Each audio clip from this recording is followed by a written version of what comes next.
Friends, అందరూ ఎలా ఉన్నారండి? బాగున్నారా? Welcome back to our channel HK vlogs Telugu. ఇది వచ్చేసి మొన్న ఈవినింగ్ అనమాట. ఇంక ఈవినింగ్ అయితే బేజారుగా కూర్చున్నానండి. ఎందుకు అసలు ఒక 3 రోజుల నుంచి ఏమో చాలా బేజారుగా అనిపిస్తుంది.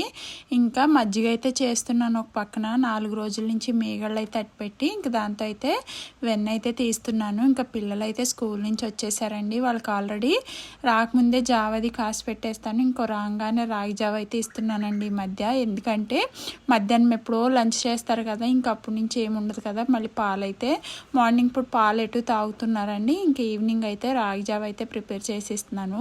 కన్నా చూసారా, ఇంకా తాగేశాడు. రాగి జావ తాగి కొంతసేపు అయితే ఆడుకుంటామన్నారు ఇద్దరు. ఇంకా రెండు అక్కడ పార్కింగ్ చేసినట్టు చేసి ఇప్పుడైతే తీసుకొస్తున్నాడు. వాళ్ళు స్కూల్కి వెళ్తున్నారు కదా బస్సులోను. ఇంకా బస్సులకి అయితే నంబర్స్ ఉంటాయి కదా, అలాగే చెప్తున్నాడు. ఇది కూడా బస్ నెంబర్ 3 అని అయితే చెప్తున్నాడు. మొన్న వాళ్ళ మావయ్య వచ్చినప్పుడు వాళ్ళ మావయ్య కలజోడు అయితే తీసేసుకున్నాడు.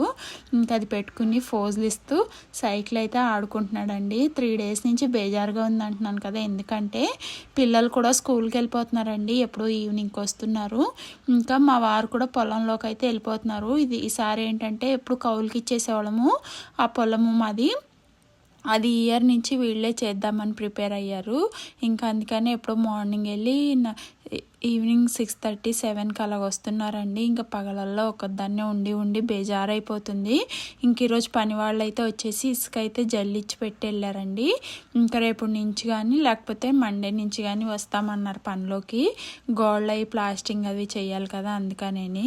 ఇంకా అని వచ్చేసి ఇసుకలో అయితే ఆడుకుంటుందండి. వాళ్ళ తమ్ముని సైకిల్ అడిగింది, వాడు ఇవ్వనన్నాడు. పాపం ఇసుకలోకి వచ్చి ఇలా పెట్టి అయితే ఆడుకుంటుంది. స్కూల్కి వెళ్ళి పోగులు అయితే పడేసుకొచ్చిందండి. అందుకనే గోల్డీ అయితే అసలు పెట్టాను పిల్లలకి. ఆల్రెడీ ఒకటైతే వెనకాల పెట్టుకుంటారు కదా సీల, అది పోగొట్టేసింది. ఇంకా అందుకని అప్పటి నుంచి రోల్డ్ గోల్డీ పెట్టి పంపుతున్నాను. అది కూడా పడేసి వచ్చింది ఇవాళ. పోతే పోయిందిలే, రోల్డ్ గోల్డే కదా. ఇంకా అయితే ఆడుకుంటూ నన్ను అంటుంది, వీడియో తీరా, నేను వంట చేస్తున్నాను, మసాలా రెడీ చేస్తున్నాను అని చెప్తుంది. ఇంక ఇలాగైతే ఆడుకుంటున్నారండి. చూసారా, వ్యూ అయితే ప్రశాంతంగా ఉంది. ఇంకా మా వారైతే రాలేదు. ఇంకా పిల్లలు ఒకేసారి సడన్గా స్కూల్కి వెళ్ళిపోవటం, మా వారు కూడా ఇంట్లో దగ్గర అది ఉండట్లేదు కదా, అందుకే బేజారుగా అనిపిస్తుంది. అమ్మ అయితే వచ్చి ఒక 2 డేస్ ఉండి వెళ్ళిపోయింది. అమ్మ వాళ్ళు కూడా వెళ్ళిపోయారు. ఇంకా మా వారైతే చేలో నుంచి అయితే వచ్చేసారండి. ఇంక మార్నింగ్ కూడా క్యారియర్ ఏం పట్టుకెళ్ళలేదు, వచ్చేస్తాను కొంతసేపే ఉంది పని అని చెప్పేసి అది అలా లేట్ అయిపోయింది. బోర్ వేయటానికి కరెంట్ అయితే రాలేదంట. మళ్ళీ కరెంట్ వచ్చి చేనది తడిపి వచ్చేటప్పటికి లేట్ అయిపోయింది. ఇంకా అందుకనే భోజనం ఏం చేయలేదంటే ఇంక రాగానే రాగి జావ అయితే ప్రిపేర్ చేస్తున్నాను. 6 o'clock అలాగ వచ్చారు. మధ్యాహ్నం లంచ్ చేయలేదు కదా, లంచ్ తినయ్యి రైస్ ఉందంటే కాదు మళ్ళీ అరగదని చెప్పేసి జావే కాసిమ్మన్నారని కాసిస్తున్నాను. ఇంకా పిల్లలు అయితే నాకు కానీ వాళ్ళ నాన్నకు కానీ ఇంకా రాగానే వాళ్ళ క్లాస్లో ఏం జరిగినాయి, ఇంకా హోంవర్క్స్ ఏమి ఇచ్చారు అన్నీ తీసి చెప్తారండి. ఇంక నేనైతే వింటూ ఉంటాను. ఇంక మా వారు కూడా చూడండి పాపం అప్పుడు దాకా చేలోకి వెళ్ళి వచ్చారు. ఎంత ఓపికగా కూర్చొని వింటున్నారో. కన్నాకైతే చెప్పారంట వాడి నేమ్ది మీనింగ్ ఏంటో రాసుకురమ్మన్నారు. ఇంకా దాన్ని అయితే గూగుల్లో అయితే చూస్తున్నారు, వాడి నేమ్ది మీనింగ్ ఏముందో అని చెప్పేసి చూసి అయితే రాయిపిస్తున్నారు. ఇంక నేనైతే రాగి జావ అయితే చల్లారబెట్టి ఇచ్చేసానండి. ఇప్పుడున్న సిలబస్ ప్రకారం అసలు మనం చదివిన దానికి ఇప్పుడు పిల్లలకు ఉన్నదానికి అసలు సంబంధమే లేదండి.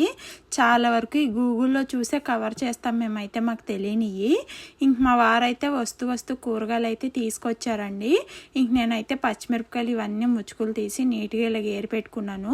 పచ్చిమిరపకాయలు ఇలా ముచ్చుకులు తీసి పెడితే చాలా రోజులు నిలువ అయితే ఉంటాయండి. ఇంకా చెప్పాలంటే కూరగాయల రేట్లు అయితే బీభత్సంగా మండిపోతున్నాయండి. ప్రతి ఒక్కటి 70 రూపాయలు 60 రూపాయలేనంట. పచ్చిమిరపకాయలు అయితే 80 రూపాయలు అంట కేజీ. ఇంకా టమాటాలు కూడా 80 లాగా చేసి అమ్ముతున్నారంట. నేనైతే ఇల్లు ఉడ్చుకొచ్చేస్తున్నానండి. కూరగాయలన్నీ సర్దేసి ఇంకా గిన్నెలు అయితే కడిగేసుకున్నాను. ఇంకా కూరగాయలు చెప్పాను కదా రేట్లు అయితే ఇలా మండిపోతున్నాయని చెప్పేసి, ఆ ఉన్న రేట్లు ఏదో రైతులకు ఉంటే రైతుల కన్నా చాలా హెల్ప్ అవుతుందండి. నాకు తెలిసి దీంట్లో పావంతు కూడా ఉండదు రైతులకి వచ్చేసేసరికి రేట్లు. ఒక్కొక్కసారి రైతులు కష్టం చూస్తుంటాం కదా, ఒక్కొక్కసారి పెట్టుబడి మొత్తం పెట్టేస్తారండి, అది చేతికి వచ్చేసేసరికి ఏదో ఒకటి లాస్ అయిపోతుందండి. వస్తే వర్షాలు ఎక్కువ రావటం, లేకపోతే నీళ్ళు లేక ఎండిపోవటం, అలాగైతే లాస్ అయిపోతారు. అలా కాదు, పంట అంతా బాగా వచ్చి అంతా బాగుంది, దిగుబడి అంతా బాగుంది అన్నప్పుడేమో రేట్లు ఉండవు. ఇలాగైతే ఉంటుందండి పాపం రైతు పరిస్థితి. దేనికైనా లాసు లాభం ఏదైనా ఇప్పుడు రైతుకు కానీ బిజినెస్లకు కానీ దేనికైనా కామనే. కానీ ఏంటంటే ఇప్పుడు ఒక వ్యక్తి ఒక బిజినెస్ చేశాడంటే, ఏదైనా ఒకటి మ్యానుఫ్యాక్చర్ చేశాడంటే దాని ధర తనకి తగ్గట్టు డిజైన్ చేసుకోగలుగుతాడు. కాకపోతే రైతు అలా కాదు కదా.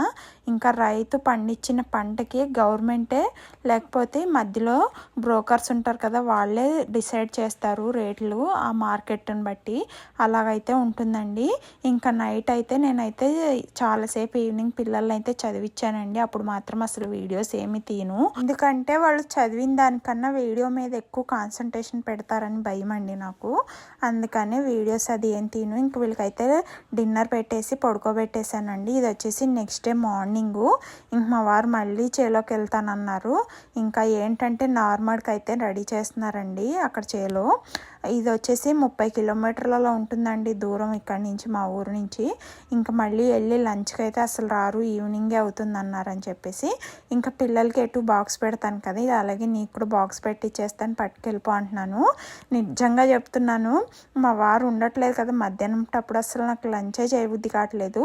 మొన్న అయితే ఈవినింగ్ చూసి వస్తారని ఈవినింగ్ వెయిట్ చేసి 4 o'clock వరకు అన్నం తినలేదు. 4 o'clock తిన్నాను.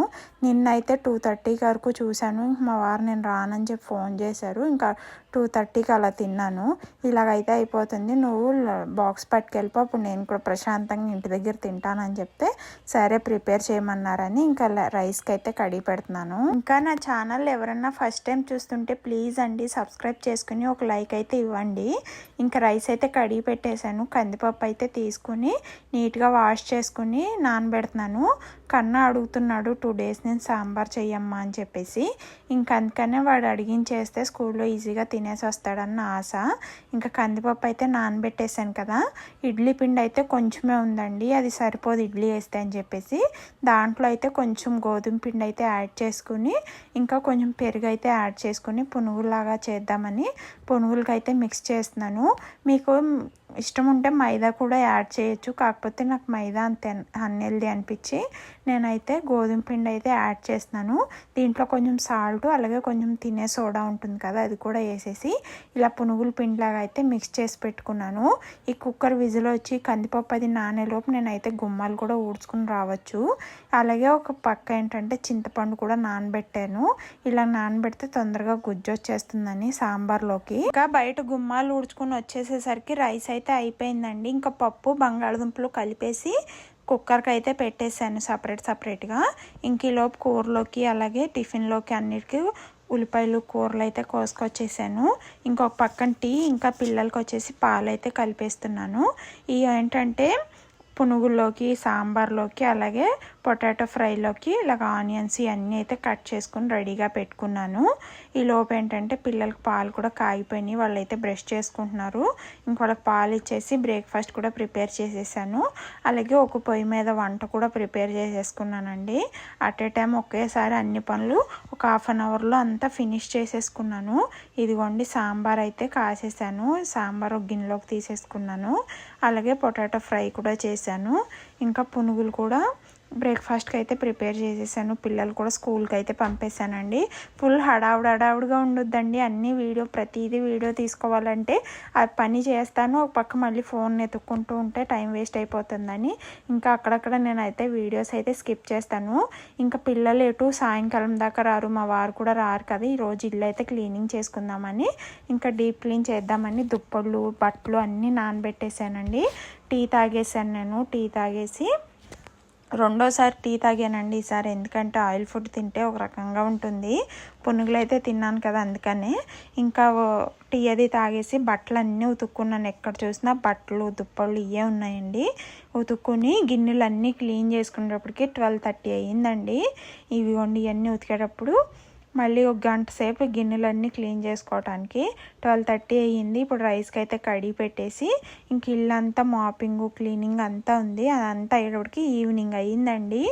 ఎప్పుడో మార్నింగ్ పిల్లలు స్కూల్కి వెళ్ళాక 9 o'clockకి పని స్టార్ట్ అవుతే ఇంకా వాళ్ళు వచ్చాక కూడా ఒక 1/2 hour పనే సరిపోయింది. ఇల్లు అయితే మాపింగ్ చేసుకోవటం 5 o'clock అలా కంప్లీట్ అయ్యింది. ఇంకా మళ్ళీ వాళ్ళకి జావది కాసి ఇచ్చేసి ఇంక నేనైతే ఫ్రెష్ అయిపోయి పూజ అయితే చేసుకుంటున్నాను. గురువారం అండి ఆ రోజు. ఇంకా గురువారం చాలా రోజులు అయిపోయింది పూజే చేయట్లేదండి ఈ మధ్య.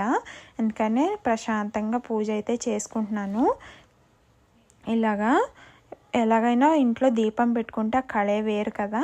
ఇంకా పూజ అయితే చేసేసుకుంటున్నాను. ఈ రోజుటి వీడియో అయితే ఇంతేనండి. ప్లీజ్ అండి నా ఛానల్ ఎవరన్నా ఫస్ట్ టైం చూస్తుంటే సబ్స్క్రైబ్ చేసుకుని ఒక లైక్ చేసేసి మీరైతే నా వీడియో ఎలా ఉందనేది కామెంట్ చేసేయండి. ఇంతేనండి video. Thank you for watching. Bye.